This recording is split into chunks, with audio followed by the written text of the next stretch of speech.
Welcome to Laugh and Learn. Laugh and Learn with Flame and Lauren and Nick and y'all and Kendall and yeah. I know it's a very different look for y'all today. Ain't no makeup today. It's Memorial Day. Flame is looking a little love loungy for Laugh and Learn today. In about 40 minutes, I'll be feeling very love loungy because I've already finished cooking. Yes, indeed. And happy Memorial Day to all the veterans out there who have served this country, especially the ones that have been unknown, that we never knew about. And I'm not even talking about just in our lifetime. I'm talking about like even back when the Civil War started, because they put a lot of black men, on the forefront to take them bullets and take a lot of us died unnecessarily because they scary asses. Did I say that right? You did. They scary asses. So yes, welcome to Laugh and Learn. I am your host, Flame Monroe, along with my co-host, Lauren Hogan, right here. Hello. And Nick Smith is on here somewhere. Nick Smith is on here. And if y'all saying, Flame, why you not dressed up? Yeah, not today. It's Memorial Day. That's why. And my daddy was a vet. He was in the Navy. He's also passed on. So yeah, in commemoration of all the veterans that we have lost, no wig, no makeup. This is it. I wish you would have given me that memo. I would have come up here looking a little different today. First of all, that's your hair, and you ain't got no some damn lipstick and a little powder, so knock it off. Hi, Nick. Good afternoon. Tilting us up a bit. So Happy Memorial Day, Nick. You are a vet. Yes, indeed. I'm a vet, and today is the day that we, honor those who paid the ultimate sacrifice and, gave their lives in service to this country. So it's been somber, you know the deal. So yeah. Yeah, but let me tell you where we're going today, because the world is somber. This has been such a horrific week in the United States. I don't even want to do politics. I don't even want to talk about all the bad stuff going on. Lauren will bring up one, but this is a hodgepodge show. We're gonna bring on some flame mess, and we talking shit today. I'm telling y'all right now. Let's make Memorial Day like the family cookout, because I just can't even take it anymore. Your negative comments, all the hate, everybody's enraged, people on the planes fighting. Everybody we like on a powder keg waiting to explode. So let's laugh and learn. Let us do what our name says today. Let's teach each other something fun or funny, a memorable story, and let's just laugh because, child, I'm so frustrated I couldn't even put no makeup on. Ooh. That's the excuse I'm using anyway. It's been a crazy week for me. I literally called Lauren about an hour ago. I'm like, Lauren, where are you? She's like, where are you? What you mean, where am I? And I'm like, Lauren, I'm sorry. I'm not doing well this week. And I told you that, Yeah. And she's like, it's okay, Nick. We all have those weeks. It's just been an odd week. He texted at 12:21. I'm here waiting. I said, what you waiting on, player? I'll start getting ready to 12:40. That's all. But yeah, I will say this, a little fun thing, because earlier this week, I'm going to say Friday, I heard someone very funny on the Karen Hunter show. Who? Since we didn't get a chance to hear it, who? Look at me being a fan. Who? Great job, Flame. Flame, do you have any more information about when we might be able to hear that whole episode for those who missed it? Karen Hunter is on her show on Sirius Radio Channel 126, and I'm doing Foolish Fridays with her again on this Friday. So it might be, I don't know if I'm proving myself or if I'm in auditioning stage, but they seem to love me because, we're trying to get laughing. Like, there is an ulterior motive. I'm trying to get Love Lounge picked up on Sirius Radio. Understand there is an ulterior motive, because there's always a method to my madness. Isn't it, Lauren? Yes, indeed. Absolutely. Lauren, well, you did a great job. Thank you, Nick. Y'all have to listen to Karen Hunter on Fridays on Sirius Radio, Foolish Friday. We have a great time. We cover a bunch of subjects. I do my Ask He, She, We, because y'all know I'm the love guru. I've been the husband and the wife, sometimes in the same night, depending on who turn it was, how much money was involved, and what day of the week. I never bottomed on Tuesday, because Tuesday was taco and burrito night, and you don't want to bottom after taco burrito. Let me just say. Anyway, and that is great. And then my show with Tasha K, who will be our in studio special guest on the 14th of this month, came out on Friday, right? And it's doing pretty good. Tasha K surprised everybody with this interview, because everybody's so used to her being messy and throwing dirt and slinging. she showed y'all that there's another side. That's growth. I'm telling y'all right now, nobody stays the same because if you stay the same, you stay in the same place. You got to do something different in order to grow. Mm-hmm. What is that quote? I've got it on one of my Instagram pages from Coco Chanel. She says, "In order to be different, you must be." Or in order to be, you must be daring or something. What I got it wrong, but y'all know. Just Google the shit. I don't know. Well, I know we're gonna have a show filled with laughter because we want to keep it light, but we do have to discuss one heavy topic to start. It has been 100 years since the Tulsa Massacre, or Race Massacre, I should say, in Greenwood. So we just want to talk about that briefly. We're going to acknowledge some things around it, and then we can get to the laughter. But we'd be remiss if we didn't start the show off by acknowledging this. So. Well, before you start giving us the tangibles, Nicholas, I want Lauren's raw emotion on this, because when Lauren was telling me about this on her drive here this morning, Lauren was charged up about it. You were ready to slap somebody, Lauren. I was. I watched. There was a documentary actually on the History Channel that premiered yesterday, and I watched it, and I was just really angry. And it was a 2-hour documentary. It was really heavy. And I think what probably made it even worse is that they tied in a lot of what was happening around Black Lives Matter and George Floyd and Breonna Taylor and just a lot of different just police involved shooting, and it was very upsetting. So what I was saying to Flame was that I know that there's been so many talks about reparations and things like that. And the government is kind of taking the stance of, well, we don't really know how to provide reparations for slavery because we can't really, track who's descendant of who and those sort of things. But in the situation of Tulsa, you guys can very easily track who deserves reparations in this instance.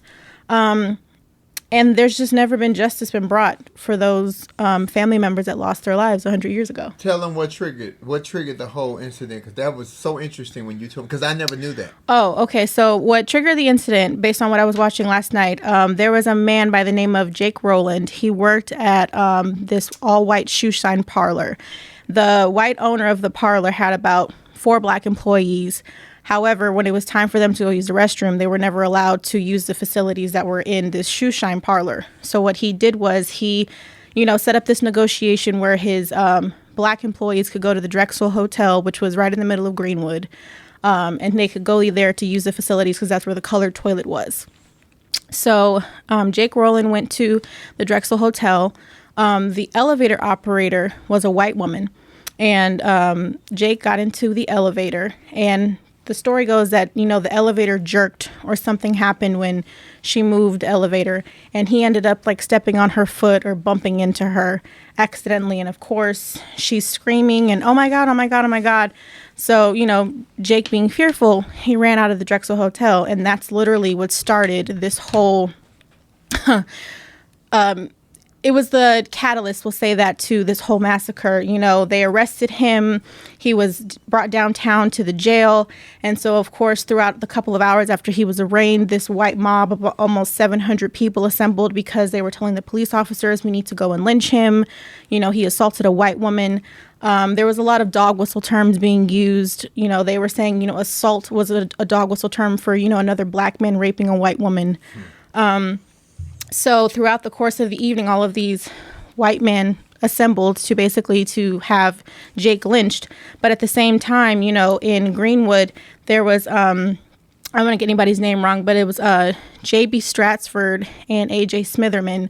They were kind of like the leaders of the town, and O.W. Gurley, who was actually the architect behind Greenwood.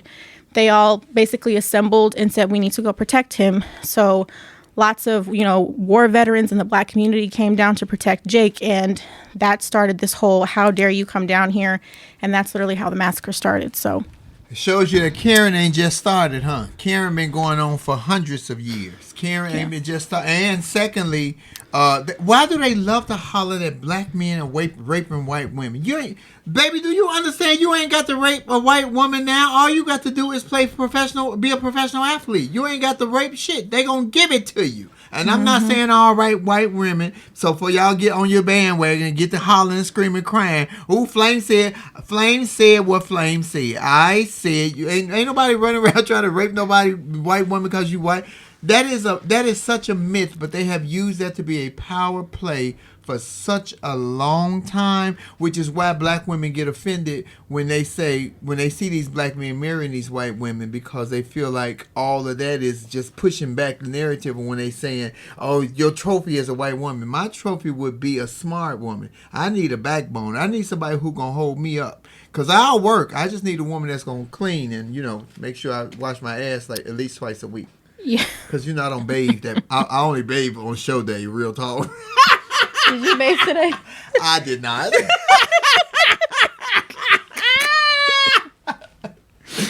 But yeah, that's kind of the background of it. It's just and really Lauren, upsetting. Even with that, I don't know about you, but I will freely admit I was not familiar with Black Wall Street and any of that until I went to college. I never heard that in grade school, high school, in life. It was not until I was at the University of California, Berkeley, with a woman named June Jordan who taught women's studies. And she was this countercultural lesbian who talked about everything you weren't supposed to talk about. And she introduced, well, look, there was no Black Wall Street. What are you talking about? Black Wall Street?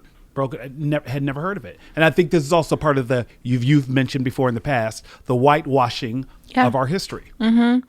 And that not getting it correct. And I was telling Flame too, there's just so many instances of this that we can talk about, of just things being covered up. We've talked about Seneca Village, which is now the beautiful Central Park, and even Lake Lanier, which is like a biggest tourist attraction in Georgia. That was actually a black town called Oscarville that was bulldozed by, white folks and then flooded into this beautiful tourist attraction that generates millions of dollars a year. So there's so many instances. In Martha's Vineyard. Yeah, the inkwell. Yep. There's so much that has been, until we have a true reckoning, and this is where I go back to, it begins with an apology.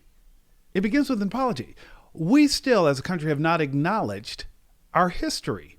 We have to recognize that we live in a country, just admit it, we live in a country that was built on the backs of slaves. That's all. And it was stolen from other brown people. We stole the land, and then, we stole this. Now, I don't really want to build it up myself now. Come on, what we going to do, y'all? We need to get some labor over here. So that's exactly what happened. And all we have to do is just talk about it. We have had more years in this country. There have been more years of this country in existence with slavery being a part of it than without. So to act like it's not real and not something that we need to discuss so that we can at least begin the process of healing and recognizing where we go is just ridiculous. Everything else is performative. Yeah, I knew about that Lake Lanier because I heard the stories about it that, it's supposed to be kind of haunted. Very poltergeist. Y'all put these stuff up, all these dead bodies. This house is clean. Y'all need the little midget bitch. What was her name from the movie? So she can come and get the house clean. What was her name? I know what I'm saying. What was her name? This house is Carol Ann. Oh my God. I told y'all I'm in the mood today. Y'all go roll with it today. It's fine. It's totally fine. But that is and all collectively, all the black tragedies that we have had, don't even, if you put them all together according to this country, they still don't even measure up to the Holocaust. And this will be all of us, from Rosewood to Lake Lanier to the Village to Tulsa, Oklahoma. According to them, all of ours combined won't even line up to the Holocaust. This is what we're saying. So when we say that we don't care about what's happening with other cultures, that's not what it is. But we're too concerned about what's happening with us. I ain't got time to worry about what's happening over here, over there. Help us fix our shit. Then we'll help you, because as you can see, once they're done with us, y'all just next up on the side block, because what they want is what they want. And they're not going to stop until they get it. They're doing it in our face. The GOP is doing it in our face and then telling me what I didn't see. With my glasses on or off, I can see the bullshit that y'all pulling. That y'all telling me I didn't see. Flame, you didn't. That was just a normal tourist day on January 6th. What are you talking about? It's like any other tour of the Capitol. Oh, my God. And I cannot believe that he even fixed his mouth to actually say that out loud publicly to us. Like we stupid. Flame, that's not the problem. Is the others who sat there and they co-signed on this. The fact that there were not 10 who believed we at least need to have a commission to take a look at what happened.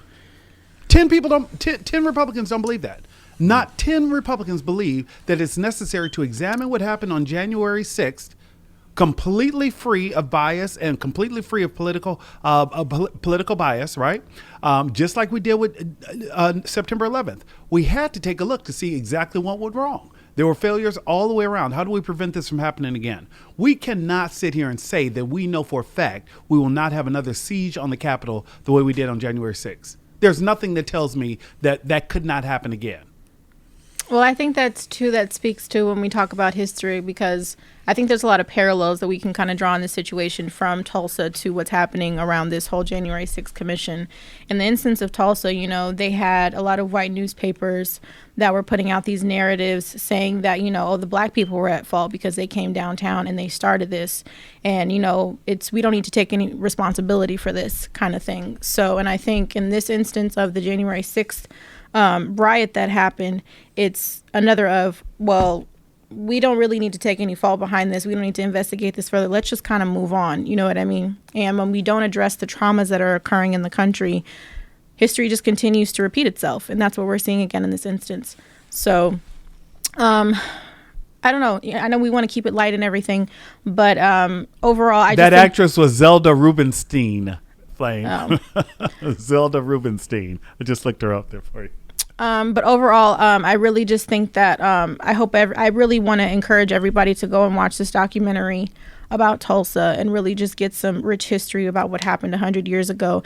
And also, too, let's just talk about, they also made a comment about J.B. Stratford had the biggest hotel in basically the nation at that time, and how, you know, we talk about how, you know, black folks don't have things like generational wealth and we're not giving back to our own communities. But, you know, Black Wall Street was the biggest example of this. And they were saying how J.B. Stratford could have been the next Marriott or, you know, the next Hyatt or whatever you want to call it. So overall, there's a lot of wrong that's been done to our community, and we need some type of reparations for it. There was a show that came on last year. We talked about it on here. I can't think of it. It was real abstract, but they shed light to the whole Tulsa thing. They had the two little twins. Remember the movie that came out? It was real crazy with Angelou Ellis and Zernay Smollett. Whatever it was, they revisited a lot of the black history that we didn't get taught in school, because they never taught us in school about the Tulsa riots. I was never taught that in school either. Neither was I. So when I started hearing about that, I'm like, when did that happen? I never remember reading or hearing about that when I was in school. But when they talked about that, Watchman.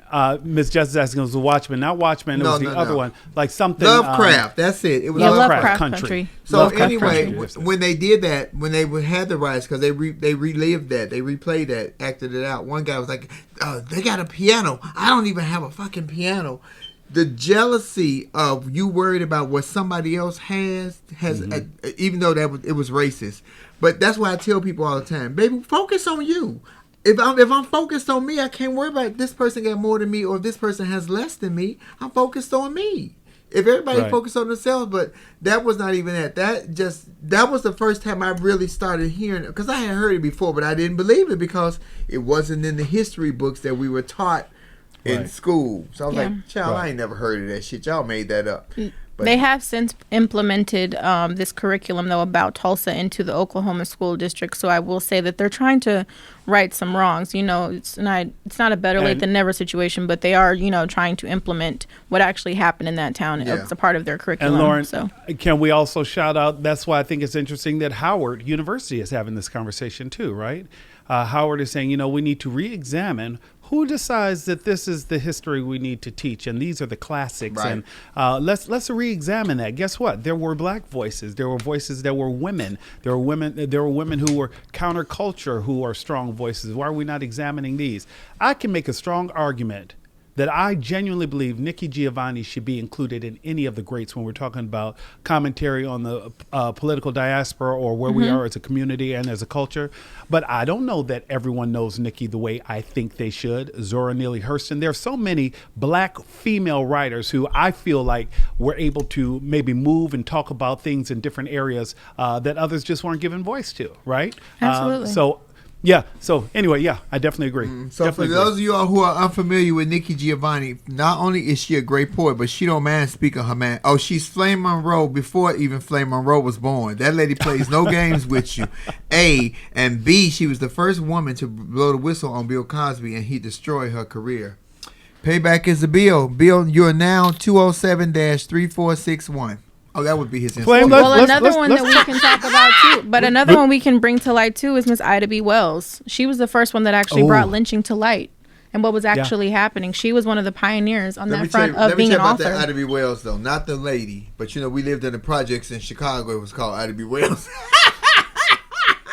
How about so many of us lived in the projects and didn't even know who Ida B. Wells was? Which is such a problem. It really was. They never even taught that in the schools. We just knew that we lived in Wells projects. They didn't call it Ida. I live in the Ida B's, or either I live in the Wells. But a lot of people never knew who Ida B. Wells was growing up living in the projects named after Ida B. Wells. Yeah. Can we go even a little further than that? That you used to, one would pretend that they were from, like, I can remember going to clubs early on that say, I'm from Altgale Gardens, because it sounded tough, right? And then if somebody asked you too much, well, what part? You're trying to dance your way out of it, because somewhere in there, they had also convinced us that there was a sense of bravado that came from, coming from one of the projects, so I think this is also part of the whole whitewashing there. Did I have a project bravado when you first met me? Well, you didn't necessarily seem soft. Let's just say that. Security, I'm being attacked by the co-host. Help me, Jesus. Flame ass, y'all gonna let me.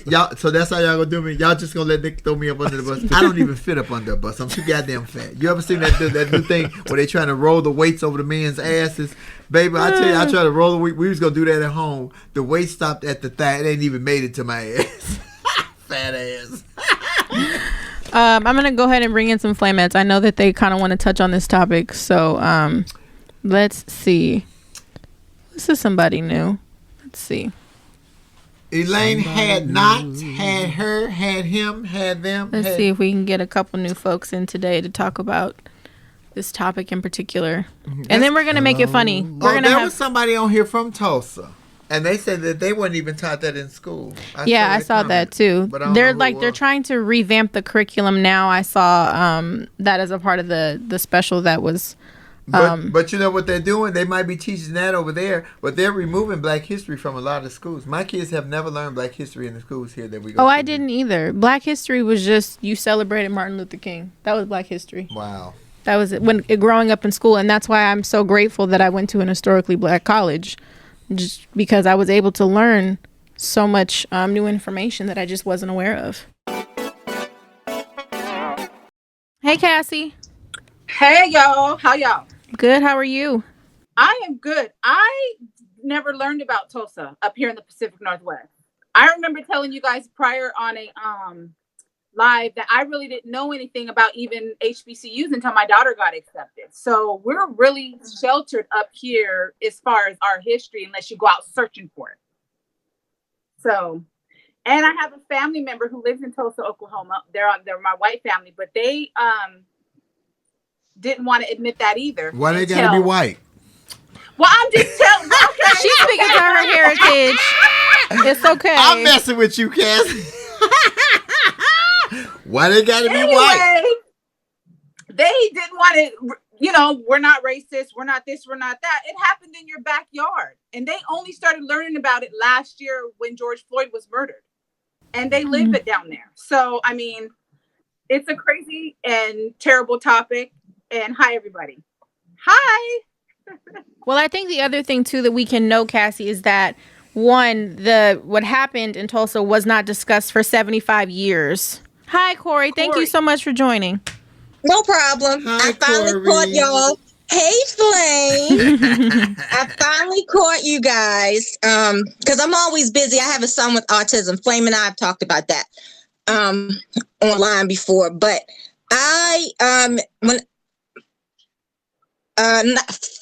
senior year, a couple of us got together and we protested the year before to get Black history put in our school's curriculum. So because I'm kind of like an only child. My sister and I are like 18 years apart. I did a lot of reading on my own. So I taught my son. It wasn't taught in school. I heard about Tulsa through the game. because he had a Black Wall Street tattoo. And at first I was like, well, I don't think he really know what he talking about. Do you really know what he talking about? So I left it alone. And then Watchmen came first. And I was like, the game was talking about Black Wall Street. So maybe he did know what he was talking about. And then Lovecraft Country came, and then it really tore into it. And I kept searching for stuff, and I couldn't find it. But we do our children a disservice if we don't go out and teach our own children, because they're not going to teach it in school because they're trying to whitewash everything. I'm also indigenous, so the government sanctioned genocide that has happened, that is still going on within the indigenous community as well as the Black and brown community, is still happening, and it's still doing it. I think that we really, really, really need to talk about these things. We have to, because if we don't, it's just going to keep happening and happening and happening. And I'm tired. I have PTSD. I'm tired. I'm tired of seeing another Black man gunned down, dragged all over. My son, like I said, has autism, and he doesn't know how to deal with all of this. He hasn't had bad interactions with the police, but he's starting to hate all of them. My grandfather was a police officer, so I don't want him to hate all cops, because all cops aren't bad, but it's not enough good ones, as you said the other day, Flame. Yeah. Thank you for sharing that story and letting us know that.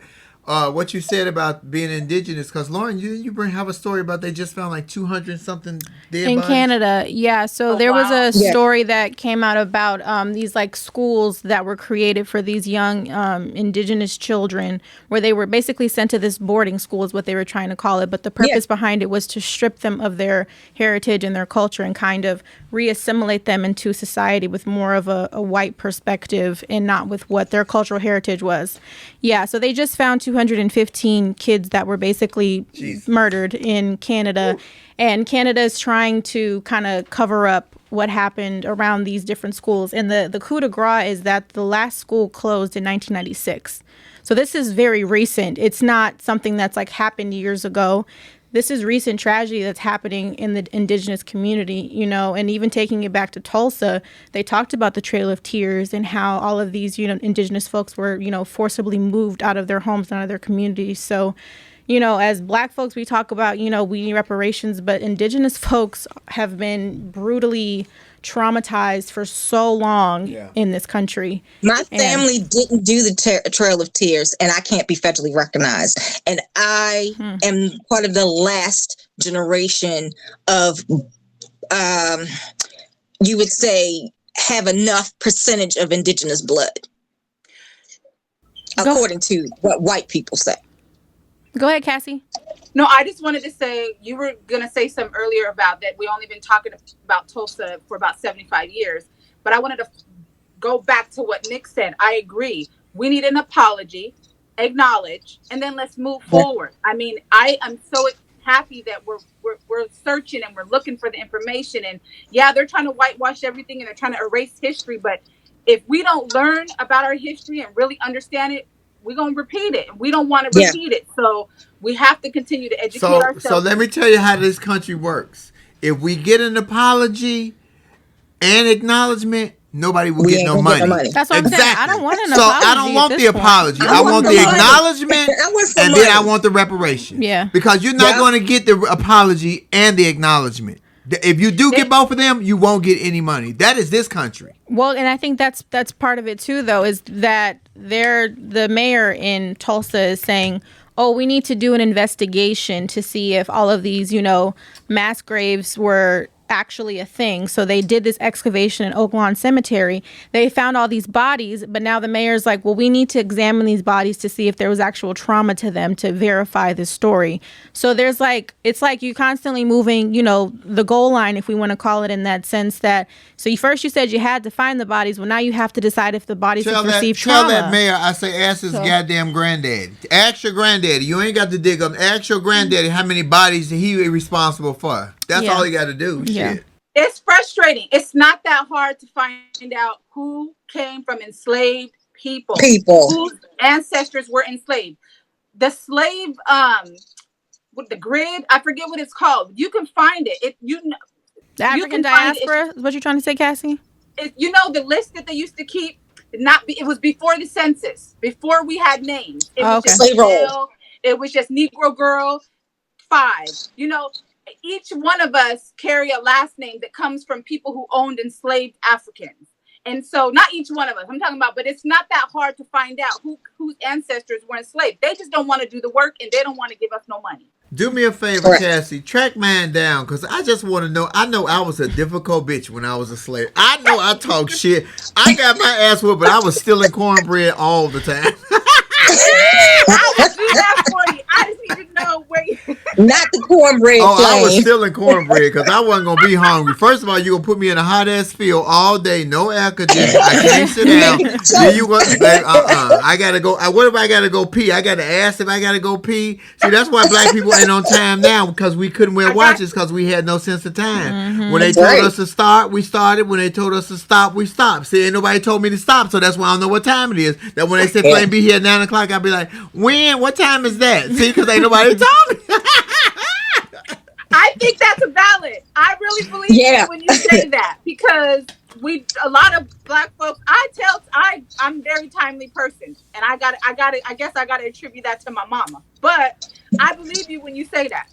I really do. When you say CP, I believe that. But I'm gonna track that down for you. Yeah. But it's so much generational trauma that we have. Yeah. And I get it from both sides, because I have the colonization trauma, and then I have the slavery trauma, and then my poor granddad, he was in between because he half white. So it's crazy. My son gets upset when I try to make him watch things. He's like, I can't.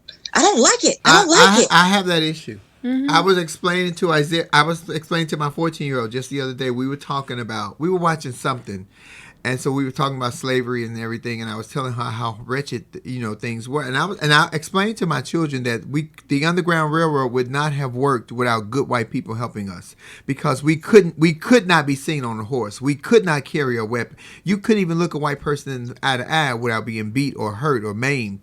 So I was explaining to her about the molestation of underage. We were watching Harriet, and so I was telling her the story because I read so many. I can't get him to watch that. She was watching with me, but it doesn't tell the darker side. It was telling the determination of Harry. But I was telling her if they would have gotten caught, they were cutting the men's penises off, and they were doing wretched things. So I was telling her that when they wanted slaves to procreate sometimes, and they weren't fertile, I read stories where they would put bags over the people's heads. So say Cassie is a 30-year-old woman, she has an 18-year-old son.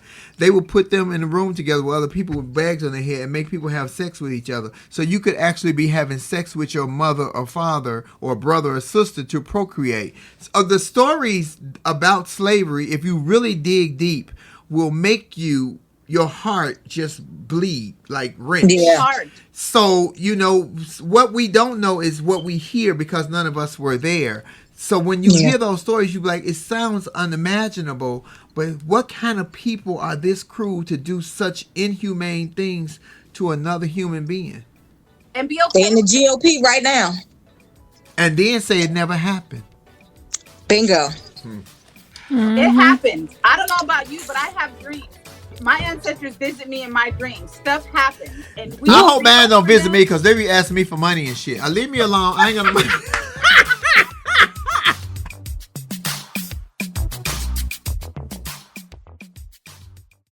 Hi, Hannah. How are you? Hey, Blaine. Hi, everybody. I saw you the other day, and I was looking just like this. So share with us some of your thoughts on what we've been discussing so far. Well, as a descendant of the riots that happened in Forsyth County or Cummins, Georgia, Oh. I had a flashback of what Flame would say. Oh, y'all ain't really y'all related to so and so. I got that a lot, especially when I was in the ninth grade. Oprah Winfrey came down with her show, and I was like, yeah, I'm a descendant of these individuals. With that incident, it caused a lot of infighting within our family about the families, about the land that we settled on in Beaufort. That's in Gwinnett, next door. So most of the people with the riots, those riots happened everywhere in the United States. That had a large population of Black people, that had a large population of the natives to the U.S. So with the one that happened in Forsyth County or present day Cummins, Georgia, most of the inhabitants that I descend from, they seek refuge in Hall County. They seek refuge in Gwinnett County. So that's where my family on the paternal side, where they seek refuge, and they were able to regroup, buy land, and we have a street or road in Beaufort, Georgia, that's Roberts Drive, that's named after the family. But of course, with the gentrification that's going on up there, that's in threat also. So growing up, and it's sad that we are as Black people, we don't believe the wealth that we come from, the royalty that we come from. That's the first thing that we would do is mock us. And it was like, no. And that's what I went through in the ninth grade when Oprah Winfrey came down and they had Jose Williams leading the marches up in Forsyth, but they never seek to give us reparations or give our people reparations. But that did cause a lot of family splits within the Black communities, or the people who descend from the individuals who were displaced, who were killed as a result of the riots that went on in Cummins, Georgia, or Forsyth County. So, Hannah, let me interject here because what I think you're talking about is what we briefly touched on around Lake Lanier, correct? Right. So you had Correct. Shannon's Hill. Most of my relatives, I think they descend from Shannon's Hill. Mm-hmm. So, or Sheila's Hill or Shannon's Hill, I'm sorry. But that's what's unfortunate, is that we don't know our history, and the mere fact that we don't respect the oral history that's actually more credible than what's written out there that's that's in print right now. So, of course, with all these riots that happen all over the country, I'll say, that pertains to our people and their land ownership, one of the most important things that they would do was burn down the court. I'm sorry, it's a plane flying above. It's okay. We can still hear you. Keep We going. hear you. One of the main things they would do would burn down the courthouse. The courthouse contained the records. The county records. So right. when you're trying to find out who owns what and this, that, and other, you couldn't stake your claim because they burned down the records. And then that's when they would come in and confiscate the land, even though that is Parker's land. But now Mr. Johnson, he took the land because you can't prove, even though you actually have the paper, your documentation, the original documentation that's in the courthouse was burned down. Mm-hmm. So and that's what's unfortunate. That happened everywhere. You had Rosewood. That happened on both sides of my paternal side, on his maternal and paternal. One side of the family was driven south, and the other side of the family was driven from North Florida, South Georgia, up to North Georgia. So once you know the history, it's up to us to believe us when we cite the oral history, what happens or what happened to our people. Too many of us don't have older people in our families that we sit down and listen to those stories. Yeah. Because Big Mama Big Mama is now 38 years old. Big Mama ain't never been less than 68. Big Mama is now about 38, 30, 34. Big Mama still hanging out with the young kids. We have no. What I'm gonna say about that? Well, wait a minute, Lauren. Wait a minute, that? Hannah. We have not been taught to respect the elders the way that we were taught. We were taught in my generation to respect the elders, listen to the elders, take some patience with the elders. This young generation that feels so entitled now. What generation is that? ZX, LGBT. Z. I don't know shit. This new generation, they feel entitled. They feel like everything should be handed to them because they feel like they worked for it when they didn't. We did all the work for them. And the older people, even older than me, don't even get acknowledged for that. I'm sorry. I had to get that point out. Come on, Hannah. Tell me what you were saying, baby. But I would say with that, if you do the research, I'm sorry, another plane is going. We can hear you, Hannah. Girl, keep talking. Hear you. We ain't worried about that plane. Okay, I'm sorry.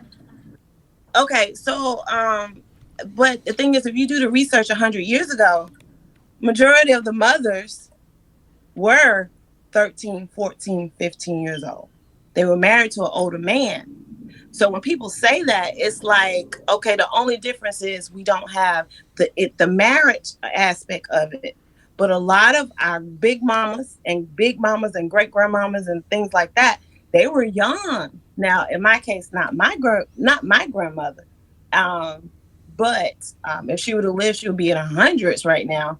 But if you do the research, many of our great grandmothers and grandmothers were young. They were under 18 years old. The aspect that's missing in present day, and let me finish, the aspect that's missing today is that they're not married or attached to a significant other. But I get what you're saying with the oral history. And I was fortunate. That was one of the conversations that I had, two conversations that I had yesterday.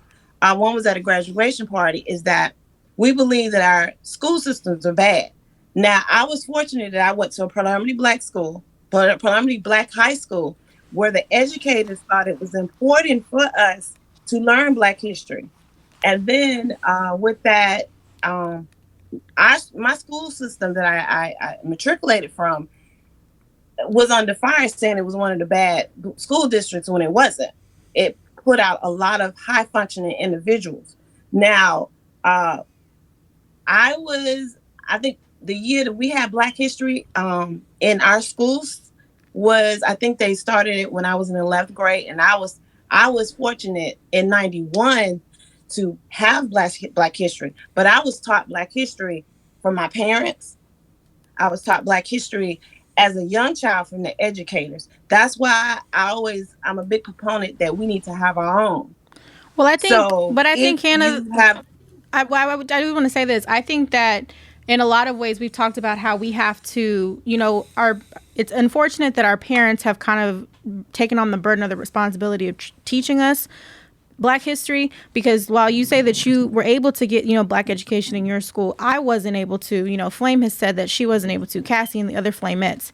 And in regards to, in terms of, the griots and stuff that we have, I totally hear your point. I think in a way you and Flame are kind of saying two different things. I think in a way Flame is kind of saying that nowadays we don't respect our elders as much. I would disagree, because I have a great grandmother that's 101 years old. Not all of but y'all. That's what I'm saying. Not all of us. But I think I know your mom. I was raised right. Yeah. But I'm just saying, I think you and Flame are kind of saying something different in terms of, yes, we had young people that were marrying older, but they were still living longer and still had that respect for whoever their offspring were of what's happening. So we totally hear what you're saying. And as always, we appreciate you for coming on and just, sharing your knowledge, especially on Lake Lanier. You know what I mean? To be a descendant of that and to kind of speak on that, it's really important that, we share who we come from. Mm-hmm. So absolutely. Thank you, Hannah. Can we limit it to a 3-minute version, please? We needed 3 minutes, please. 3 minutes. I was going to say 2. Hello. Hey, Allison. Hi. So, listen, yes, I'm with the Black history, the Black Wall Street, ladies and gentlemen. I didn't learn about Black Wall Street till I went to a HBCU, right? And again, I was looking at the documentaries and studying myself. And one of the things that really caught my attention, like a lot of people say, oh, well, let's rebuild Black Wall Street. Well, what they've done specifically in your local communities, they have made it so where we can't really rebuild and get that property to rebuild that Black Wall Street because how they've designed the properties, right? And if you notice how in the Black neighborhoods, they ensure that they put us in the middle of the city, so therefore they can have highways running through. So just in case if they have to put down a movement or just in case they want to shift us out, they can. So do understand this has been centuries and centuries and centuries of strategy that they've done to ensure that Black Wall Street don't happen again, right? And so here we are. There are some schools. I know next year I'll be teaching African American studies and law studies, right? And so a lot of schools don't have that. I know here in Florida they're talking about the critical race theory to go away, and they want to get away with talking about African American history because they say it's not important to discuss. However, it is important to discuss, and it is a part of history, and it should be a part of the said curriculum. But I do believe that it should be discussed. Our history should be discussed because it is a main corridor of the American history. And I always say this: until white people, realize that racism and white supremacy is their issue instead of a Black issue that they need to empathize with, then this country can start making some changes and turning some corners. But I also, when I go down and think about just a Black family, listen, we have to do better with our children. We have to start educating our children. We have to start they know who they are, because if we keep relying on the system to tell them who they are, then they won't know. So I do believe that we as young Black parents, from what I've seen, because I teach at a predominantly Black school, you have the children partying with the moms. That's not how it's supposed to be. Wait a minute, Allison. Don't start talking about people's parenting skills on this show. Don't do that now. Come on. Oh, no. I'm not, I'm just saying, at the end of the day, we have to do better with educating our children about the history and the importance. Allison, let me ask you a question. What if you win city council? You still gonna be a teacher? I am going to try, although due to the schedule that we have, I can't, I don't know. But due to the schedule, it's a very strenuous schedule. But I'll have to definitely balance myself. But again, I won't know till I get there. But I would love to continue teaching. I may go into being a professor because that's what they're pushing me towards. And because I have my Juris Doctorate, that is what they're really pushing me towards, because at the end of the day, it's a more flexible schedule. But I'm telling you, I love nurturing the young minds. I teach high school, so I love nurturing those minds and enabling them to see the light, because if you see the light that comes on their face about history and about Black history, it's breathtaking. But again, to answer your question, Flame, I won't know that until I get into office, and more than likely I'll become a professor. Girl, you missed the first conversation we had about the light. See, now you telling them to go see the light, and the old lady in the movie said, "Don't go to the light, Carol Ann. Don't go stay away from the light, Carol Ann." No, that's great, Allison. And when's your election? What date? November 2nd. Okay, November y'all. 2nd. So what y'all don't know is that I do love lounge in the evenings when I feel it. But every Thursday for the month of June, every Thursday's Love Lounge is dedicated to Allison's campaign. So when you come on Thursday nights, we're going to put Allison's campaign, her thing up for her campaign. This is not her personal cash app. This is for her campaign. She's running for city council in Lakeland, Florida, and money helps. I'm telling you, money helps. So every Thursday for the month of June, that's what we're doing. So y'all cheap asses, come on over to Thursday nights right here on Instagram so we can donate to Allison's, because guess what? And she sent you a card with a nice picture on. Girl, you looked a little fatter on that picture than you are now. What diet you been on? Because you look skinny now. Listen, I've been doing some exercise. Listen, you are Me too. Eat. Mm-hmm. So I need That's to what slim I told down. my little friend. Yeah. So I am just slimming down, because we have to keep mindful, ladies and gentlemen, that our health is of importance. And so I'm a very serious, I have diabetes run in my family. So I want to ensure that I am around at 55 living healthy. I Right? completely, So, I completely agree with what you said about we have to start at home with our black children because what Hannah was saying was that they tell us what we can't be, we can't do better, and when you grow up hearing that as a parent, you tell that you ain't gonna be shit, you ain't gonna never be nothing, you ain't gonna do nothing. That sits on your kid's spirit. That sits. They say words have power, and I sometimes disagree with that. But it depends on who you're saying it to. Because when that's your own kid, they hear that all the time. That sits with them, so they feel like I don't have to get better because you already told me I'll never be nothing. Yeah. let me tell you this. I'll get off. Let me tell you this. My mother, when I was growing up, I told my mother I wanted to be a nurse. I wanted to be a flight. I wanted to fly airplanes. Anything that I ever told my mother that I wanted to be, she always said, go do it. Right. And what that did for me, and now it is, you can see it manifest now, because anything that I want to do, I go do it. Mm-hmm. So just by my mom never telling me you can't do it, that's why I go like I go. Because she told me that I could do whatever, and I believe that, and now it is manifested to me as an adult. So yes, I concur with your statement. Hi, Nick. I concur with your statement. Listen, tell your children, yeah, go be it, because I guarantee you they'll just do anything. I'm telling you. They talk back. They don't listen to me, Alice. They talk back and tell me to shut the hell up. All that. Oh, God, I can't deal with it. Well, thank you, Allison, as always. We appreciate you. Thank you. Thank you. Take care. Y'all follow Allison Lakeland, Florida. She's running for city council. What's happening, Nick? Weigh in. We waiting on your opinion. Come on with it. You know, everything that Allison said, I'm going back to Hannah. I just think there's so much flame. I'm having technical difficulties on this end. So I was just trying to reboot that server and all of that. It's just everybody wants to act up today. So I could hear, but I couldn't see.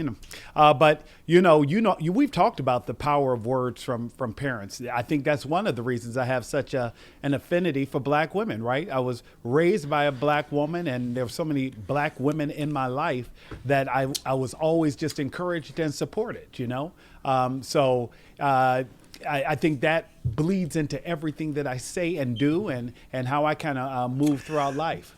And it's not just from the woman. Sometimes the dad, especially when you're a daddy's girl, the dad has a huge bearing over his daughter's life with the things that he say. You know that. You're a daddy's girl. I am a daddy's girl. Yes, definitely. And if your dad said something when you was 11 that hurt your feelings, it would still hurt your feelings to this day if you had never talked about him to him. If he did. I'm not saying he did. I'm just saying. And Lauren is a daddy's girl. I'm very much a daddy's girl. And I think might we be all a little know bit too. of an anomaly, though. I will say this too. I think that we have seen that there can be a difference sometimes in young women who have a really strong relationship with their fathers and those who do not. And I want to be careful here because I'm not trying to generalize or categorize, but they tend to, the ones I have known, I will use I statements, those that I have known who have had a strong relationship with their father tend to move differently and don't tolerate the same level of things from maybe the men that they date and things like that. I mean, I would agree with that. And honestly, it's interesting because, like, my best friends, like, we're a group of 4. Out of all 4 of us, I am the only one that actually has a relationship with my father. All 3 of my other best friends have either no relationship or they just don't have a relationship with their father. So in a lot of ways, they try to say that my dad is like their pseudo dad. But it's a lot of trauma and a lot of hurt there. It really is. And it's really sad to see sometimes. So I would agree with that, Nick, for sure. Yeah. And Flame, I'm going back to, I wish everyone, but the world is so crazy. I wish everybody really could get to know your children and how impressive they are. Because I think it's jarring almost. People are like, wait a minute, what? Oh my God! Because and no one has favorites. Everyone loves everyone equally. I get that, but I think who I connected with immediately the minute I met her because she's over the top. She's a lunatic ass Pisces like you. But she's a performer, and I just I said, she a lunatic ass Pisces like you. All Pisces are performers. And now and some perform a little way I like. Wait a minute, what? but I say that because what I immediately connected with is here is a child who was told that they can do anything they want to do and they dream and they believe and they're not shy. Lauren, I grew up with so many people who were shy, who were uncomfortable in the room. Well, I don't want to speak up. I don't know anybody. I don't know anybody. I'm about to know everybody in this room, and that's the way she is. And I don't want to say her name and embarrass her in case she's listening. But it's one she I don't think she's ever met a stranger that she will move into a space and like, first of all, I'm here. Second of all, I'm going to be heard. And third of all, yeah, I'm ready. Will anybody volunteer? Here we go. Like I could see she would be the one. I'm like, she beat me again. How she keep volunteering before I do or whatever it is. And I love that. Love that. I'm glad y'all don't know them because they talk back, period. They all talk back. Everybody talk back. Everybody knows which one it is. Yeah, they know it's Zeddy. Everybody knows Zeddy. Zeddy entertains the audiences doing coffee time sometimes. Okay. All right. All right. Yeah, it was. I hope everybody enjoyed their Memorial Day. I barbecued. I hope y'all barbecue. If you lost a loved one, we sorry. Yeah. Hold on to the memory. But the world is so heavy right now, and we just wanted to have a hodgepodge. We even got deeper than we wanted to go. We did. Because we really wanted to just have a light salad with no meat day. Yeah, we want a light salad with no meat. But we got meat and we got dressing and we got ranch. I don't even like ranch dressing. But that's what Laugh and Learn is, because we talk to each other. Y'all talk to us. We teach each other. Y'all need to watch. What's the name of it? What's the name of the documentary? It's called Tulsa is Burning. It came out yesterday on the History Channel. It's about 2 hours long, but it's definitely worth the watch. I encourage you guys all to go and watch it. And I think it's on demand right now, Lauren, too. Even better. Because I bookmarked it. And the History Channel is doing this whole, kind of like a reparations month kind of thing where they're trying to bring light to some of the tragedies that have happened in the Black community. So, and they even actually gave funds to the AME church that was actually initially burned down in the Tulsa Race Massacre, but part of their basement was actually preserved. Like it was the only thing that was left, and they've rebuilt this church. So they're also giving some funds towards the AME church to help keep it, alive and kind of create this mural or it's something like a mural or a space where they can come and just kind of grieve with what was going on, like a safe haven kind of thing. So please go watch it. Before we leave, Flame, I do want to ask you if you can share anything that you might have thought might have been fun or uplifting, because last time we met, you had not had a chance to attend the services for Paul Mooney. And then you did that. And is there anything that you can share with us that you took away from that or anything? And everybody was hugging me and shit. I was spraying Lysol like a maniac, baby. No, we did lose the great Paul Mooney this past week, and they had a memorial service for him Thursday. Our girl Lunell hosted. First of all, Lunell was super funny, y'all. She was so good. She's so ignorant. Good God, that lady is ignorant. And it was quite great. And then they loved me because I went up at the end and did my thing. It was great. His son spoke well. They booked me. Oh, I'm performing at the Laugh Factory in Hollywood on Friday at the 1050 show. I forgot all about that. I forgot to tell See. Oh, Lauren, I think it's kicking in. Lauren, it is. I think we need. Okay, so we're not trying to get you to.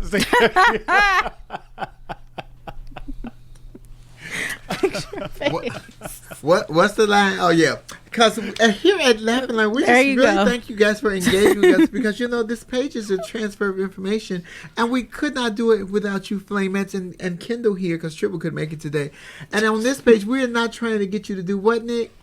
We're not trying to get you to change your mind. We are simply trying to get you to use your mind, because if you don't have a brain, take your ass to see the wizard, because guess what? He passing out brains, hearts, courage. That nigga helping you get plane tickets back home. All that. It's a bitch named Glenda. She the bottom bitch. She doing all the work. The little dog be kissing on you. This ain't that show, huh? No. Ladies and gentlemen, thank you for joining us for Laugh and Learn today. We hope that you guys have had an amazing week. We ask that you stay safe, stay prayed up. Stay out them phones when you're in public places. It's happening a lot more publicly and a lot more randomly. We didn't talk about it today on purpose, but walking in a store, in the words of T.T. Jane, keep your head on a swivel, because it's just happening anywhere and everywhere. And if you can't get away, run, hide, don't open the door, save yourself, because it's scary. This Flame and Raw. I see y'all at Love Lounge tonight. I'll be feeling real loungy. Peace. Thank you. Nick. Where can we find y'all? Wait. Lauren, moving on. You can find me at Nick Smith News on all social media platforms. And I am Lauren Armani H on Instagram, as well as Lauren Hogan on YouTube. And Flame. You tell them. Flame is at Monroe Flame on Instagram. Marcus Flame Monroe Parker on Facebook.